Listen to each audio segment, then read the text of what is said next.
Oke, jadi untuk fungsi encode ini itu bawaan dari C++. Jadi untuk iStream itu untuk C in, C out, lalu CSTDLib itu untuk random angka sama perhitungan matematika. Terus C time itu untuk ngambil waktu saat ini, untuk limit itu untuk menghitung limit inputan.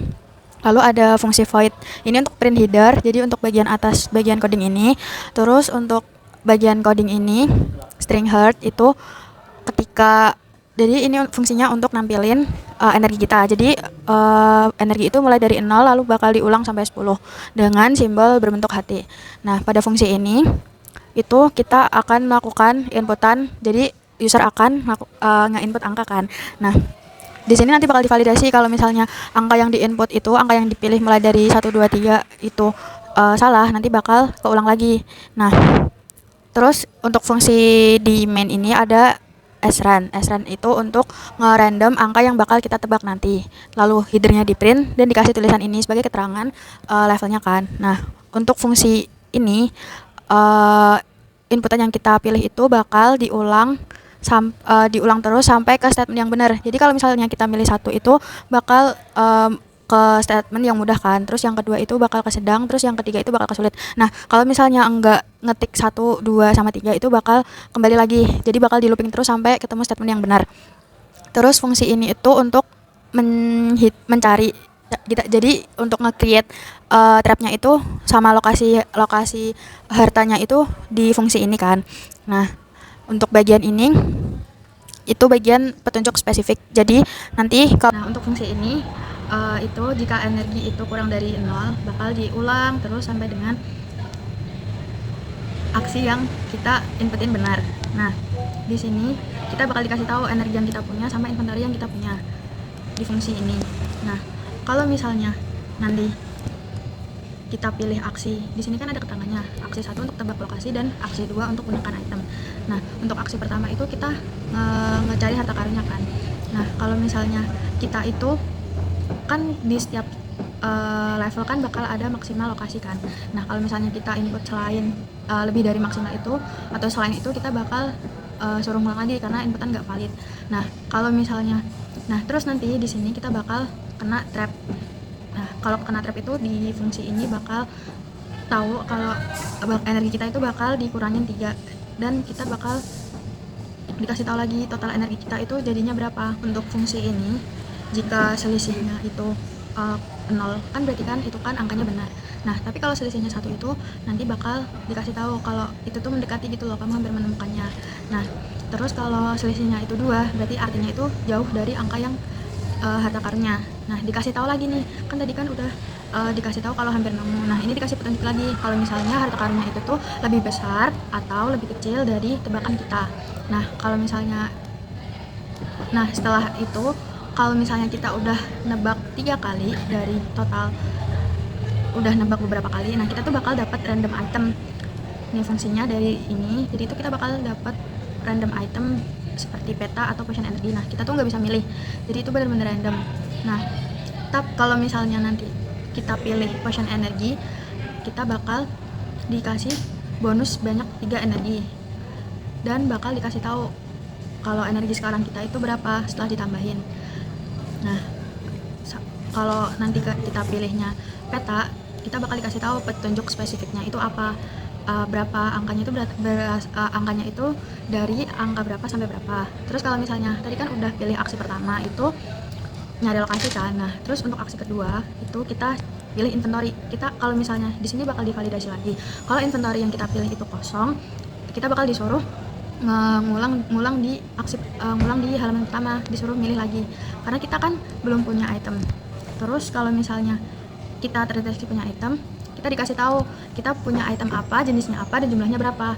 Nah, terus habis itu kita bisa pilih item apa yang kita pilih, entah itu potion energy atau peta. Nah, kalau misalnya kita nggak milih selain daripada itu dengan input angka 1 atau 2, bakal disuruh ngulang lagi karena pilihan item nggak valid. Nah, terus kalau misalnya di sini jelasin kalau kita misalnya milih peta, kita bakal dikasih tahu kalau peta, kalau harta karunnya itu ada di paruh kedua, ada di salah satu paruh gitu loh, karena ini kan dibagi 2 kan. Jadi kalau misalnya dari level mudah kan ada 5 lokasi, jadi itu bakal dikasih tahu kalau ini tuh di paruh pertama atau di paruh kedua, karena jadi itu mulai dari angka 1, 2, 3 atau 4, 5 kayak gitu. Nah, tapi kalau kita pilih potion energi, kita bakal dikasih tambahan energi sebanyak 2, terus dikasih tahu energi sekarang kita berapa. Nah, kan itu udah semua. Kalau kita input selain aksi 1 sama 2, kita nggak pilih lokasi ataupun nggak pilih inventory, pokoknya selain input itu kita bakal disuruh input lagi karena aksi itu nggak valid. Nah, kalau misalnya nanti di akhir energi yang kita punya itu habis, nah kita bakal kalah karena kita sama sekali nggak bisa nemuin angka yang benar sampai dengan energi itu habis. Setelah kita menuliskan seluruh program C++ untuk permainan petualangan harta karun ini, sekarang kami akan menunjukkan hasil eksekusi atau output dari program ini. Program ini dirancang interaktif, jadi hasil keluarannya bisa berbeda-beda tergantung pada pilihan dan tebakan pemain. Secara umum, output yang dihasilkan berasal dari beberapa kondisi utama: pemilihan tingkat kesulitan, proses menebak lokasi harta, efek perangkap dan energi, perolehan item, dan hasil akhir permainan, apakah menang atau kalah. Karena setiap kondisi diatur secara acak dan bergantung pada input pemain, maka setiap percobaan bisa menghasilkan output yang berbeda. Misalnya, kadang pemain langsung menemukan harta karun, tapi bisa juga terkena perangkap atau kehabisan energi, jadi hasilnya sangat dinamis. Untuk itu, kami akan memperlihatkan semua kemungkinan output berdasarkan tabel kebenaran yang sudah kami buat. Baik, berikut ini kami akan menjelaskan hasil output program pada percobaan pertama, yaitu dengan tingkat kesulitan mudah. Pada awal permainan, pemain memiliki 10 energi, atau bisa disebut 10 hati, dan inventorinya masih kosong. Di layar muncul pilihan aksi, yaitu menebak lokasi atau menggunakan item. Apabila pemain memilih aksi 1, yaitu menebak lokasi harta karun, kemudian memilih lokasi pertama, yaitu lokasi nomor 2, dari hasil output muncul pesan hampir menemukan. Artinya, tebakan pemain sudah mendekati lokasi harta yang sebenarnya. Karena melakukan satu aksi, energi pemain berkurang 1, sehingga sisa 9 energi. Kemudian, pemain kembali memilih aksi 1 dan menebak lokasi nomor 1. Kali ini muncul petunjuk masih jauh. Harta karun ada di lokasi yang lebih besar dari tebakanmu, menandakan bahwa posisi harta sebenarnya berada di angka yang lebih tinggi dari tebakan tersebut. Setelah percobaan ini, energi berkurang lagi dan tersisa 7 energi. Kemudian pada tebakan ketiga, pemain menebak lokasi nomor 4. Namun sayangnya, pemain kena perangkap. Energi langsung berkurang 3 poin, jadi tinggal 3 energi saja. Untungnya, dalam percobaan ini, pemain mendapatkan item potion energi yang bisa menambah energi jika digunakan. Setelah itu, pemain memilih aksi 2, yaitu menggunakan item.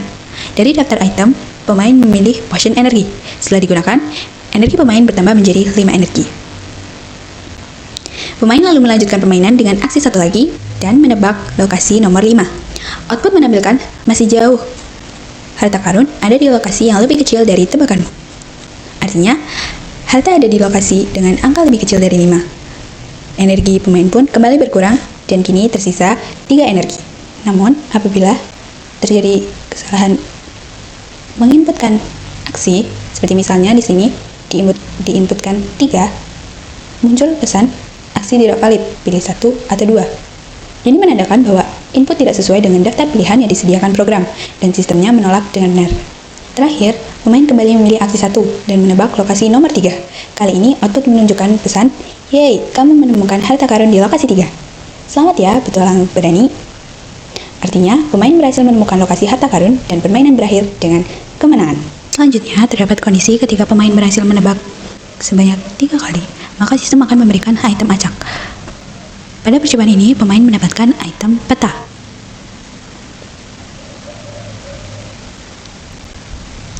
Di layar muncul, kamu mendapatkan item peta. Dan item tersebut masuk ke dalam inventory pemain. Kemudian, pemain memilih aksi 2, yaitu menggunakan item. Dari daftar item yang tersedia, pemain memilih peta. Setelah digunakan, muncul petunjuk arah tambahan, yaitu petunjuk dari peta, harta karun ada di paruh pertama lokasi. Artinya, lokasi harta karun berada di bagian awal dari total lokasi yang tersedia. Fitur ini membantu pemain mempersempit area pencarian, sehingga peluang menang jadi lebih besar. Setelah itu, item otomatis hilang dari inventory karena sudah digunakan. Pada kondisi berikutnya, jika energi pemain sudah habis, sistem akan memunculkan kejutan tambahan berupa bonus energi. Di layar akan tampil pesan, energi habis. Bonus plus 3 energi diberikan. Sistem juga menampilkan petunjuk spesifik. Harta karun berada di lokasi di antara 1 dan 3. Artinya, posisi harta sudah sangat sempit, hanya tinggal beberapa kemungkinan saja. Dengan bonus energi ini, pemain masih bisa punya kesempatan untuk menebak lagi dan memenangkan permainan. Fitur ini dibuat agar permainan terasa lebih seru dan tidak langsung berakhir begitu saja. Namun, ada juga kondisi ketika pemain tidak berhasil menemukan harta karun hingga seluruh energi benar-benar habis. Ketika hal itu terjadi, program akan menampilkan, sayang sekali kamu gagal menemukan harta karun. Lokasi sebenarnya, misal, ada di 2. Setelah itu, muncul pesan, terima kasih sudah bermain, sampai jumpa petualang. Disinilah permainan dinyatakan selesai, dan pemain dianggap kalah. Kondisi ini menandakan bahwa semua mekanisme permainan dari pengurangan energi, sistem perangkap hingga batas permainan sudah bekerja dengan benar sesuai logika program.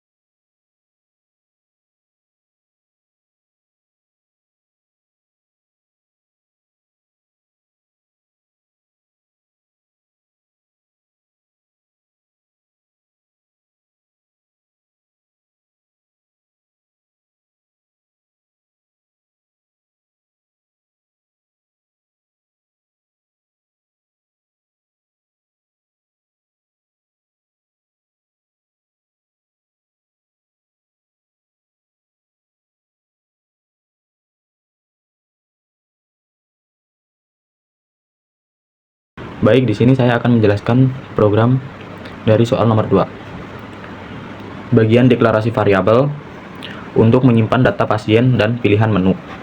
Total digunakan untuk menghitung total biaya layanan. Yang kedua, bagian data layanan dan tarif, yaitu untuk menyimpan nama layanan klinik dan tarif masing-masing layanan. Bagian yang ketiga, input data pasien, untuk mengambil data dari pengguna. Yang get line cin nama digunakan supaya nama yang terdiri dari lebih dari satu kata bisa terbaca penuh. Bagian yang keempat, menu pemilihan layanan, loop do while, supaya pengguna bisa memilih lebih dari satu layanan. Setiap kali memilih, tarif layanan ditambahkan ke total. Bagian yang kelima, hitung diskon BPJS. Jika pasien punya BPJS Y, maka mendapat potongan 30%. Diskon dihitung dari total biaya layanan. Oke, selanjutnya total akhir total diskon. Program akan munculkan total biaya setelah mendapatkan diskon.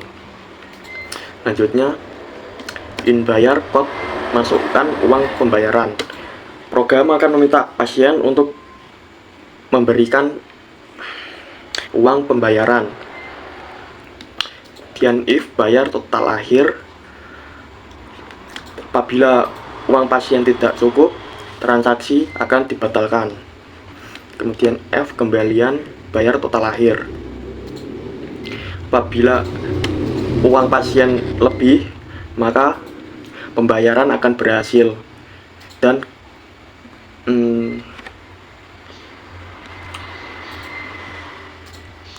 kembalian pasien akan dimunculkan. Kemudian bagian ringkasan data pasien, jika apabila uang pasien cukup untuk membayar, maka ringkasan data pasien akan muncul seperti nama, umur, jenis kelamin, punya BPJS, total bayaran, kembalian, dan status transaksi berhasil. Coba outputnya. Contoh nama pasien Udin, umur 19, jenis kelamin laki-laki jika L, P untuk perempuan. Apakah memiliki BPJS? Y untuk memiliki, N tidak jika tidak punya. Saya ketik Y. Menu layanan saya memilih nomor 2, konsultasi dokter gigi. Apakah ingin menambah layanan? Jika ingin, ketik Y, jika tidak, ketik N. Saya pilih N, tidak. total biaya masukkan uang pembayaran saya ketik 100.000.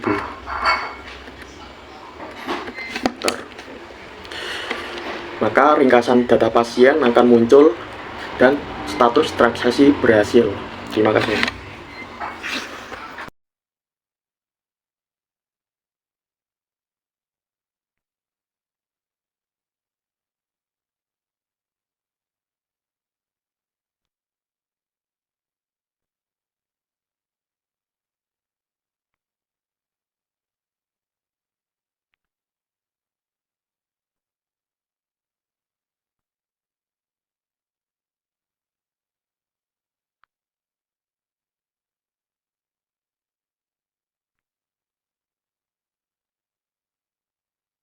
Di sini saya akan menjelaskan tentang program nomor 3. INT N sama dengan 7 ini menentukan tinggi pola, atas, dan jumlah baris yang dipakai untuk membentuk sayap kiri dan kanan. Selanjutnya log bagian atas. I itu nomor baris mulai dari 0 sampai N-1. Di setiap baris, jumlah bintang kiri makin sedikit, bintang kanan makin banyak. Di tengah ada spasi pemisah. Baris terakhir. If kurung buka I sama dengan N-1 tutup kurung. Baris ini khusus sampai full bintang tutup kurung N bintang 2 plus 1 biar bentuknya ini nutup. Selanjutnya lagi bintang kiri. Bintang kiri. Setiap baris I makin besar, batas kiri berkurang, jadi bintang kiri makin sedikit. Selanjutnya spasi tengah. Ini spasi tengah hanya untuk satu spasi di tengah supaya sisi kiri dan kanan simetris. Selanjutnya lagi bintang kanan. For bintang kanan makin lebar, 2 bintang tiap baris sampai membentuk sayap kanan yang tumbuh.